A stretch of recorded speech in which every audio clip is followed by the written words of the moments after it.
Hello friends, welcome to পড়াশোনা.com YouTube চ্যানেলে তোমাদের সবাইকে স্বাগত। প্রতিদিনের মতো আজকেও একটি আমরা ক্লাসশিপের ইংরেজি ক্লাস নিয়ে এসেছি। তোমরা যারা আমাদের এই চ্যানেলটি সাবস্ক্রাইব করোনি তারা অবশ্যই সাবস্ক্রাইব করে রাখবে নিয়মিত ভিডিও পাওয়ার জন্য। তো আজকের প্রথম প্রশ্নটি দেখে নেব। আজকের প্রথম প্রশ্নটি হচ্ছে চুজ দ্য কারেক্ট সিনোনিম। তার মানে হচ্ছে অ্যাব্রিস মানে হচ্ছে সংক্ষেপ করা। অ্যাব্রিসের হচ্ছে সিনোনিম অর্থাৎ তোমাদের হচ্ছে সমার্থক শব্দ নিচের চারটি অপশনের মধ্যে কোনটি হবে তোমাদের হচ্ছে চিহ্নিত করতে হবে। ফ্রেগাইল মানে হচ্ছে ভঙ্গুর। ইনস্ট্রাক্ট মানে কি নির্দেশ দেওয়া। শর্টেন মানে কি সংক্ষিপ্ত করা বা ছোট করা। প্রাইস মানে হচ্ছে প্রশংসা করা। তাহলে আমাদের সঠিক উত্তর হয়ে যাবে অপশন সি। অ্যাব্রিস মানে হচ্ছে সংক্ষেপ করা, তাহলে শর্টেন মানেও কি হবে সংক্ষেপ করা বা ছোট করা। তাহলে এর সিনোনিম অর্থাৎ সমার্থক শব্দ হয়ে যাবে শর্টেন। নেক্সট এবার আমরা দেখে নেব প্রথমে হচ্ছে আমরা এমসিকিউ আকারে প্রথমে সিনোনিমটা দেখে নিলাম। এবার আমরা দেখে নেব হচ্ছে ওয়ান লাইনার আকারে কিছু ইম্পর্টেন্ট সিনোনিম। যেমন প্রথমে কি আছে, প্রথমে আছে কামিক, COMIC। কামিক মানে কি হাস্যকর, তাহলে ফানি মানেও হাস্যকর, এর হচ্ছে সমার্থক শব্দ হয়ে যাবে এটি। ট্যাকিটার্ন মানে অল্পভাষী, তাহলে কি হয়ে যাবে সাইলেন্ট। এই যে সাইলেন্ট বানানটি কিন্তু অনেক সময় তোমাদের স্পেলিং এররে আসে, তো এটি ভালো করে দেখে নেবে। SILE anti silent. Reticent. Next হচ্ছে ডিফাইলের হচ্ছে সিনোনিম কি হয়ে যাবে, ডিফাইল মানে হচ্ছে অশুদ্ধ করা, এর সিনোনিম হবে কোরাপ্ট। ডেসপেয়ার এর সিনোনিম কি হয়ে যাবে, ডেসপেয়ার মানে নিরাশা, এর সিনোনিম হয়ে যাবে মাইজারি বা স্যাড। এবং ফ্যাস্টিডিয়াস মানে কি খুঁতখুঁতে, তাহলে এর সিনোনিম কি হয়ে যাবে কেয়ারফুল হয়ে যাবে। ম্যান্ডেন মানে কি সাধারণ, তাহলে ম্যান্ডেনের সিনোনিম হয়ে যাবে অর্ডিনারি, এভরিডে, কমনপ্লেস, মানে এগুলি অর্থ হচ্ছে সাধারণ বোঝায়। নেক্সট সিনোনিমটি দেখে নেব স্পুরিয়াস মানে অপ্রামাণিক, মানে যেটি প্রমাণ করা যায় না, তাহলে ওটা কি হয়ে যাবে ফেক হয়ে যাবে, এর সিনোনিম শব্দ। কনসাইস মানে কি সংক্ষিপ্ত করা, তাহলে ব্রিফ মানেও সংক্ষিপ্ত করা। অবস্কিউর মানে অস্পষ্ট, তার মানে এর সিনোনিম হয়ে যাবে কনফিউজিং। আননোন মানে অচেনা ব্যক্তি, তার কি অস্পষ্ট, এটা অবস্কিউর, এগুলি হচ্ছে সিনোনিম হয়ে যাবে। নেক্সট হচ্ছে পিয়াস মানে হচ্ছে পবিত্র, তাহলে রিলিজিয়াস মানেও পবিত্র হয়ে যাবে। তো গুরুত্বপূর্ণ আমরা কিছু হচ্ছে কি দেখে নিলাম, সিনোনিম দেখে নিলাম।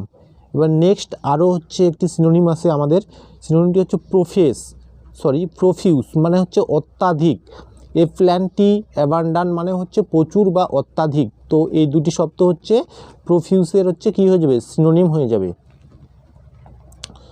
তো নেক্সট আমাদের প্রশ্ন হচ্ছে, প্রথমে আমরা হচ্ছে এমসিকিউ একটা দেখে নেব কি কেমন টাইপের প্রশ্ন হতে পারে, তারপরে আমরা ওর হচ্ছে কি করব ওয়ান লাইনের আকারে কিছু গুরুত্বপূর্ণ হচ্ছে প্রশ্ন উত্তর আলোচনা করব।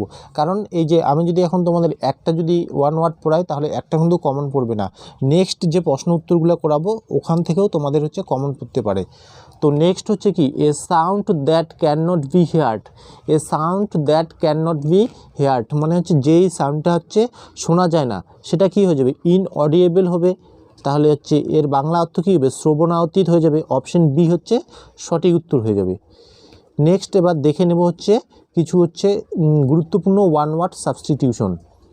এ প্লেস ফর গ্রেনস মানে হচ্ছে যেখানে হচ্ছে কি খাদ্যশস্য রাখা হয় তাকে কি বলা হয় গ্লেনারি বলা হবে, এর বাংলা অর্থটা লিখে দেওয়া আছে তোমরা দেখে নেবে। ফিয়ার অফ টাইম মানে কালভীতি যেটাকে বলে, সময়কে যিনি ভয় করে সেটা কি হয়ে যাবে ক্রোনোফোবিয়া হয়ে যাবে, ক্রোনোফোবিয়া। তারপর হচ্ছে এ প্লেস ফর বিস মানে হচ্ছে যেখানে হচ্ছে মৌমাছি থাকে সেখানে কোথায় থাকে মৌচাকে থাকে, তাহলে হাইপ হয়ে যাবে। The art of cultivating and managing garden, যিনি হচ্ছে art of cultivating and manage করে গার্ডেন কোথায় হয় উদ্যানবিদ্যা হবে, উদ্যান মানে হচ্ছে হর্টিকালচার হয়ে যাবে। তারপর হচ্ছে ফিয়ার অফ ডগস কুকুর ভীতি, এটা কি হয়ে যাবে সাইনোফোবিয়া হয়ে যাবে, fear of dog cynophobia. A line at which the earth and the sky seem to meet, এটি কী হয়ে যাবে, এটি হচ্ছে হরিজন হয়ে যাবে, মানে হচ্ছে দিগন্ত রেখা।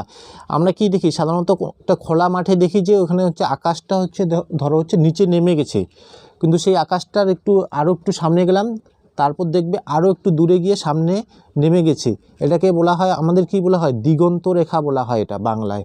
এ line at which the earth and the sky seem to meet, তো এটা হয়ে যাবে হরিজন বা দিগন্ত রেখা। নেক্সট হচ্ছে holding office without any remuneration, মানে হচ্ছে উইদাউট বেতনে যিনি কাজ করেন তাকে বলা হয় অনারি, অর্থাৎ অবৈতনিক। যিনি হচ্ছে বিনা বেতনে কাজ করে তাকে বলা হয় অনারি।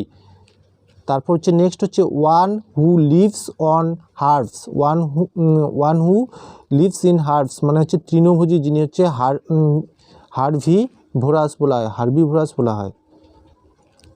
নেক্সট হচ্ছে a person who is unable to pay his debt, তাহলে কী হয়ে যাবে, দেউলিয়া হয়ে যাবে, ইনসলভেন্ট বা ব্যাংক্রাফট হয়ে যাবে, ব্যাংক্রাফট। তারপর হচ্ছে a sound that can not be heard, যে সাউন্ডটা শোনা যায় না, এটা হয়ে যাবে ইনঅডিয়েবল। তারপর হচ্ছে ইনকেপাবেল অফ বিং কারেক্টেড, তাহলে কী হয়ে যাবে, ইনকরিজিবল, মানে হচ্ছে ইনকেপাবেল অফ বিং কারেক্টেড, যেটা হচ্ছে সংশোধন করা যায় না সেটা হয়ে যাবে ইনকরিজিবল। নেক্সট হচ্ছে ইনকেপাবেল অফ বিং রিপেয়ার্ড, যেটা হচ্ছে রিপেয়ার করা যায় না পুনরায়, সেটি কী হয়ে যাবে রিইফেরাবেল, মানে অপূরণীয়। ইনকেপাবেল অফ বিং রিড, যেটা হচ্ছে পড়া যায় না সেটা কী হয়ে যাবে দুষ্পাঠ্য হয়ে যাবে ইলএলিজিবল। নেক্সট হচ্ছে ইনকেপাবেল অফ বিং অ্যাভয়েডেড মানে হচ্ছে অবশ্যম্ভাবী, ইনকেপাবেল অফ বিং অ্যাভয়েডেড মানে হচ্ছে ইনহ্যাবিটেবল হয়ে যাবে। A person who comes to one's country from another in order to settle here, immigrant, যে a person comes to one country, অন্য একটা কান্ট্রি থেকে যখন আসবে, অ্যানাদার কান্ট্রিতে, ফ্রম অ্যানাদার কান্ট্রি থেকে যখন একটা দেশে আসবে, তখন in order of the settle here, ওখানে হচ্ছে স্থায়ীভাবে বসবাস করবে, তখন তাকে ইমিগ্রেন্ট বলা হয়। তো আমরা যখন আমাদের দেশ থেকে অন্য দেশে চলে গিয়ে বাস করব, তখন সেটা এমিগ্রেন্ট হয়ে যাবে, আর যখন কেউ আসবে তখন হচ্ছে ইমিগ্রেন্ট হবে। নেক্সট প্রশ্ন হচ্ছে one too strong to be overcome, মানে অজেয়, invincible, that can not be erase, indelible, মানে অমোচনীয়, যেটা হচ্ছে মুছা যায় না, মানে হচ্ছে মুছে ফেলা যায় না, সেটা হয়ে যাবে ইনডেলিবেল।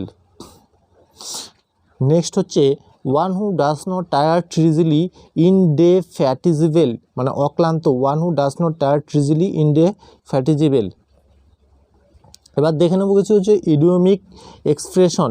ব্ল্যাক শিপ মিন্স কি হয়ে যাবে আন্ডারসারেবল পারসন, মানে হচ্ছে কুলাঙ্গার, এর হচ্ছে বাংলা অর্থ হচ্ছে কুলাঙ্গার। তো এবার দেখে নেব কিছু হচ্ছে ইডিয়ম ফ্রেজ এবং হচ্ছে এর মিনিংয়ে, যে ইডিয়ম ফ্রেজ অ্যান্ড মিনিং, যেমন a black and white, in black and white, তাহলে এটা কী হয়ে যাবে ইন রাইটিং হয়ে যাবে।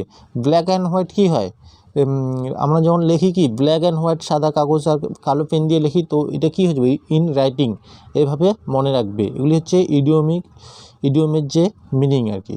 তবে স্পিক অ্যান্ড স্পান, এটি কী হয়ে যাবে, এটি ক্লিন অ্যান্ড টাইডি হয়ে যাবে এর অর্থ।